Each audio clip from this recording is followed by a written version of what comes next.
नमस्कार दोस्तों, आज हम आपको बताते हैं लाल चिरमी क्या है। इसको अलग अलग नामों से बोला जाता है अलग अलग स्थानों पर। लाल चिरमी भी बोलते हैं, रक्त गुंजा भी बोलते हैं, चिनौटी भी बोलते हैं और हमारे यहाँ इसको चौटनी भी कहा जाता है। इसका रंग खून की तरह एकदम बिल्कुल लाल होता है। ये गोल मूंगे की तरह होती है और खून के रंग जैसे होने के कारण इसको रक्त गुंजा भी कहते हैं। इसमें एक काली गुंजा भी आती है और एक सफ़ेद गुंजा भी होती है।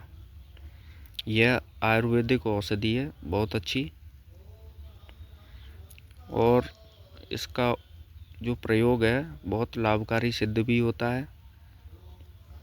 इसका प्रयोग हम गठिया, मांसपेशियों की ऐंठन और जोड़ों में दर्द, बालों का झड़ना आदि रोकने के लिए इसका हम प्रयोग करते हैं। इसका लेप या तेल बना के इसको प्रयोग करते हैं। और एक तरीके से इसका प्रयोग है वो ज्योतिष शास्त्र में भी किया जाता है। माला बना के भी हम इसको पहन सकते हैं। हिंदू धर्म में अनुष्ठानों में भी इसका प्रयोग प्राचीन काल से होता आ रहा है, क्योंकि यह चीज़ एक है और अनेकों इसके लाभ हैं। जो इसके लाभ हैं वो हर कोई वाकिफ़ नहीं है इन लाभों से, तो इसके बारे में हर कोई जानता भी नहीं है। तो इसके बारे में हम जानते हैं। और नज़र जो बच्चों को लग जाती है, फसलों में लग जाती है, पशुओं में लग जाती है, ये नज़र उतारने में भी बहुत लाभकारी है। और प्राचीन काल से जो तंत्र क्रियाएँ, टोना टोटका जो होते चले आते हैं, उनमें भी इसका प्रयोग आदिकाल से होता चला आ रहा है। तो ये इसलिए इसको लाल रक्त गुंजा नाम से भी पुकारा जाता है, बोलते भी हैं इसको।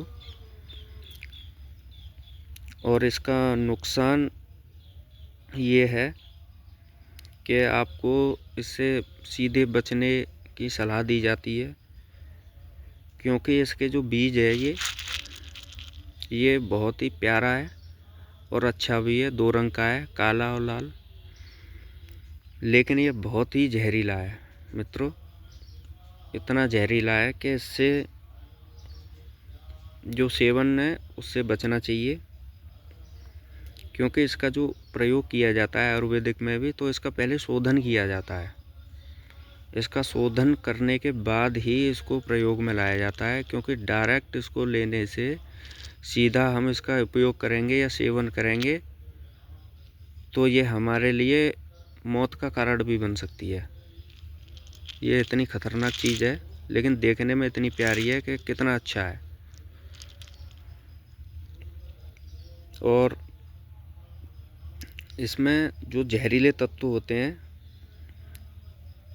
एब्रिन नाम का जहर होता है इसमें, जो बहुत ही पावरफुल और शक्तिशाली जहर है, जो बहुत ही घातक है। इससे उल्टी, दस्त, पेट दर्द हो सकते हैं, हृदय संबंधी समस्या भी हो सकती है।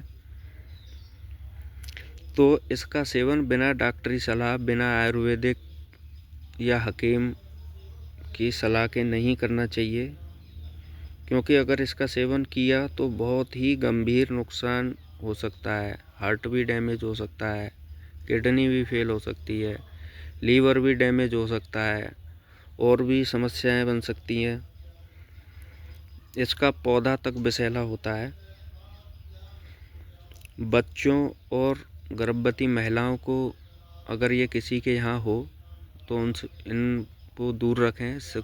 ये बहुत ही जहरीला है। गर्भवती महिलाओं को और बच्चों को दूर रखें, इसको दूर रखें। जो इसका पौधा होता है वो बेल रूपी होता है, बेल की तरह होता है, ऊपर की तरफ जो पेड़ों आदियों पे ये पैदा हो जाती है। और ज़्यादातर ये मतलब जो गर्म जगह हैं, गर्म स्थान है, वहाँ पे ये सबसे ज़्यादा पैदावार होती है इसकी खेती भी होती है, क्योंकि आयुर्वेद में इसका प्रयोग है।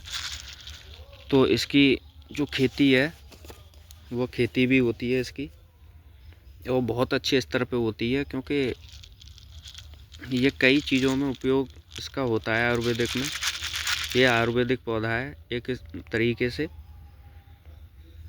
जो रक्तकुंजा के जो बीज हैं, बीज भी इसका आयुर्वेदिक में यूज होता है, और इसकी जो जड़ होती है वो भी आयुर्वेदिक में यूज होती है। तो जो इसकी खेती की जाती है वो औषधि के रूप में इसकी खेती भी की जाती है, और बहुत अच्छे स्तर पर इसकी खेती भी होती है, और इसका मूल्य भी काफ़ी अधिक होता है। तो जो भी भाई इसकी अगर खेती भी करना चाहते हैं तो सोच समझ कर करें, क्योंकि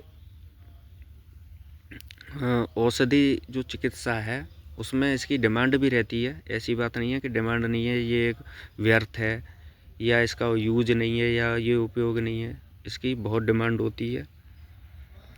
तो खेती करें तो इसकी सोच समझ कर ही करें, क्योंकि यह विषैला बीज है, विषैला तत्व है।